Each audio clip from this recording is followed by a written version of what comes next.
Hey everybody, today we're going to be doing activity 5.3. So if you're doing this activity, you must be absent for some reason or you've been asked to do the alternative. So we're going to be doing 5.3. So you can open up your textbook. Remember it's online unless we've gone back to the paper copies. So we've had the paper copies, now we have online. So we may go back. So whatever copy you have. So if you have the hard copy, get it out. If you have the online version, open it up and go to activity 5.3. So our learning target today is we're going to analyze data to determine what makes a pendulum stop. So we're going to gather data, we're going to complete a data chart, we're going to create a graph, and we're going to start to take a look at what causes things to stop. In this case, we're going to look at the pendulum. So we're going to modify what the book wants you to do.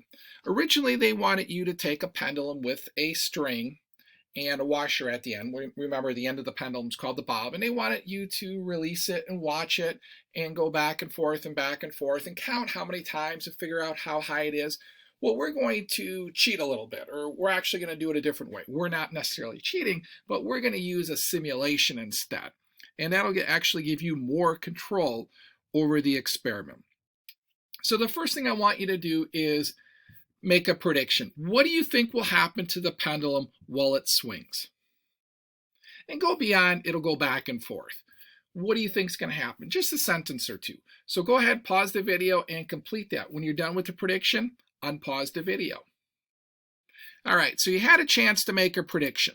So what we're going to do is we are going to create some data. I was just looking at that website. That's actually an old one. So I'm going to pause the video. All right, so I just took it out. And what I will do is I will have it posted in Google Classroom for you. Or I will pull up the website and you can read the website off of this video. So what we're going to do is we're going to use a computer simulation. And we're going to release the bob at 70 degrees so the pendulum swings. What we're going to do is we're going to count 20 swings from side to side. We're going to record the highest point the pendulum reaches on the 20th swing in the table. And then we're going to release it again. We're not going to start over, and this is huge. And then we're going to let it go for another 20. We're going to record our data. And then we're going to record our data again for another 20. So you can read right here, but let me show you what we're going to do. So ultimately what we're trying to do is we're trying to complete this data chart. So when you see this data chart in your book, go ahead and write in these numbers: 0, 20, 40, 60, and 80. So now we're going to get started. So I will pull up the pendulum in a little bit. I will show you the link to it. So even without me putting the link in Google Classroom, you're going to be able to see it. So this is what the simulation is going to look like. You are going to have a ruler. So first of all, when you go into it, click on the energy. So when you come into it, they'll have these three options: intro, energy, lab. Click on the energy and it's going to look like this. So these are the things you have to be able to set it at. So go up to the length and make sure it's set at 1 meter. Go to the mass, make sure it's set at 1 kilogram. Go to gravity, and if you click on this button here, set it for Earth. Usually it's automatically set for Earth, but sometimes it's not. And then for the friction, you want to set it right in the middle. The other thing you want to do right away is you want to click on the ruler. So go ahead and do that. So the next thing you're going to do, and I'm going to show you this live in just a little bit, is you're going to take that pendulum and you're going to move it all the way up to the line here, and it'll say 70 over here. That's a great spot to have it. Then what you're going to do is you're going to release it, and it's going to go back and forth and back and forth. So what you're going to do is you're going to count 1, 2, 3, 4. On the 20th time, you're going to pause it, and what you're going to do is you're going to use this ruler to measure the height of it. Now, the one thing that you already saw in the rules, or the expectations right here, if you read them all, is that this ruler is upside down. So whatever my measurement is right here, I have to subtract from 100 to get my measurement. So this looks like it's about 42, so I'd have to take 100 minus 42, and that's what I'm going to record in my data table. Now, you are going to take an initial height for 0, and then you're going to record it for 20, 40, 60, and 80. So let's go ahead and let's look at the pendulum. So what I'm going to do first is I'm going to let this load, and I am going to pull down the screen so you can see the URL. If you just type in FET, do a Google search, type in FET Pendulum Lab, you're going to get this site. So you can type in this whole URL to get it, or just type in PHET space Pendulum Lab, and then you're going to get it. So again, when you get to this spot, the first thing you're going to do is you're going to click on the energy. Now what I'm going to do is I'm going to pause this video for a little. All right, so what I did was I paused it for a little bit, and what I did was made the screen full. So what I want to do is a couple things. One, make sure that's clicked on. The length, I'm going to set at 1. So if you remember, and you can always go back in the video, this is going to be set at 1. The mass, it's already preset at 1, but you want to have it at 1. Now, the gravity, make sure it's the Earth. Now, later on, if you're done, you can fool around, but you want to keep it on the Earth first. Because if you all of a sudden say, hey, I'm going to do it for the moon, your data is going to be different than a lot of other people's. And the goal is, all as scientists here in class, is to get the same data. So go ahead and set that for Earth. Friction, you're going to put right in the middle. So what you're going to do is you're going to take it up to 70, and you're going to release it. Now, you have to take an initial height. Now, if I let it go, it's like, oh, what happened? What happened? It went. Well, I can restart it. And now it's paused, and I can set it at 70. Now, notice if I click on the bob, it says 70 degrees. So I know it's there. So I have to click on the ruler. I'm going to take the ruler, and I'm going to set it right up here so that it's right on the circle. So what I want to do is I want to take a piece of paper, and I want to measure from here over. So you saw in the presentation that I drew a dashed line. Just take a piece of paper, a straight edge, don't scratch your screen, and then draw a line straight across or hold it straight across, read the measurement. And this one, if I was eyeballing, it's going to be about 41, 42. Now don't eyeball it in real life when you're in the lab. I want to see you taking a piece of paper, and I want to see you get as accurate measurements as possible. It's not, oh, here, let me guess.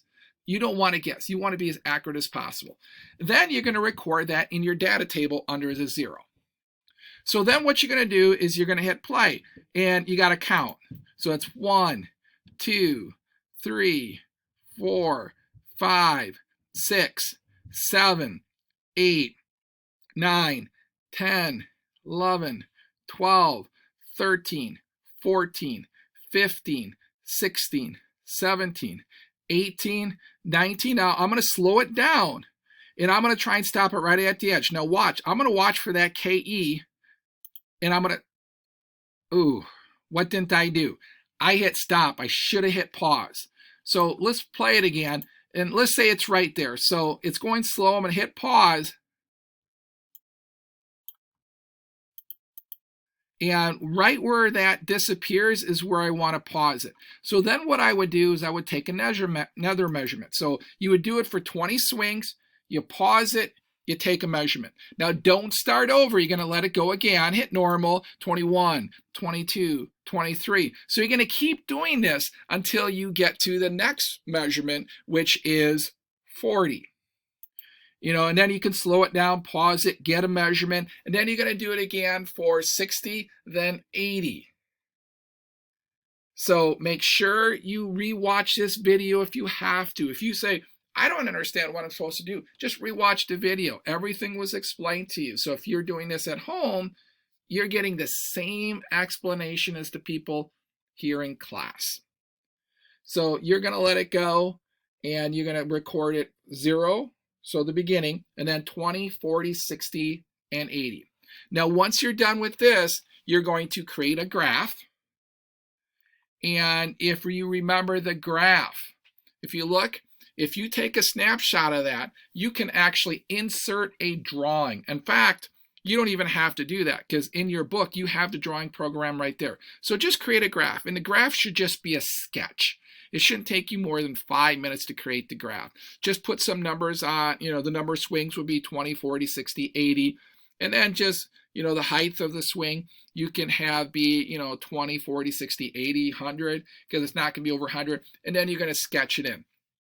Once you get that done, I want you to finish up the whole lab and make sure you ask questions if you have them. So you can always email me questions, or you can get on the GoGuardian and you can send me a message. But keep in mind, I also have kids in class and I'm going to be roaming around helping them out. So if you send me a question, I may not respond for a few minutes. I may not respond for 10 to 12 minutes, 15 minutes if I'm heavily involved with the students that I have in class. So go ahead, finish up this lesson, rewatch the video, rewind it if you have to, and then pause it right here because now I'm going to go through the answers. All right, so we're going to quickly go through the answers. So if you're at home, you're still going to get, everything you need to know. So again, I'm hoping that you're just not going to play the video and you're just not going to copy all this down word for word and not think of it for yourself. Problem with that is, if you're not thinking for yourselves, how are you going to be able to get this right in the test? Are you really going to learn the material, or are you just going to fake your way through it? So again, pause the video. If you haven't answered the questions, please, please, please, please don't just copy stuff down. You know it's wrong. I know it's wrong. So please don't do it. All right. So your graph should look something like that you see there. Now it says, what happened to the maximum height of consecutive swings? So when you would swing it back and forth, you should notice that the maximum height was lower with each swing. Now, one of the reasons why we only looked at swing 0, 20, 40, 60, 80 was because if you looked at swing 1, swing 2, swing 3, swing 4, and you took the data, the difference between those would be so small. So by taking data every 20 swings, you can definitely see that there's a large amount of movement. Now, when you got towards the end, yeah, there wasn't quite as much because it was getting really close to being at the end and it didn't have a lot of height anymore. So the next question, what happened to the maximum gravitational energy of each swing? Well, if the height got lower, the maximum gravitational energy of the swing also decreased, which would make sense because it's lower. So how does the energy of the pendulum when it has stopped swinging compared to when it began swinging? Well, the energy of the pendulum after it stopped swinging is less than when it began swinging. So at least for gravitational energy. So the big question is, why? Where did that energy go? And that's what we're studying now. That's what we're starting to take a look at. When we look at the next question, making sense questions, list and describe the types of energy conversions that you have studied that occur in a swinging pendulum. So far, we've taken a look at gravitational to kinetic energy as it's coming down, and it goes up the other side. We looked at kinetic to gravitational energy. So what else is there? Well, number 2, of the energy conversions you listed in question 1, what evidence do you have that each type of energy conversion occurs in a pendulum? Well, what's our evidence? Well, it gains elevation, so it's, and it's slowing down, and then when it's coming down, it's losing elevation and it's speeding up. So we can see that our evidence is that it's gaining, it's going up and it's coming down, and that it's moving, it's stopping, and then it's moving again. So that would be our evidence that we have. When I look at question 3, were there other things that interacted with the pendulum? Here's the thing, there had to have been. Why else would the pendulum slow down?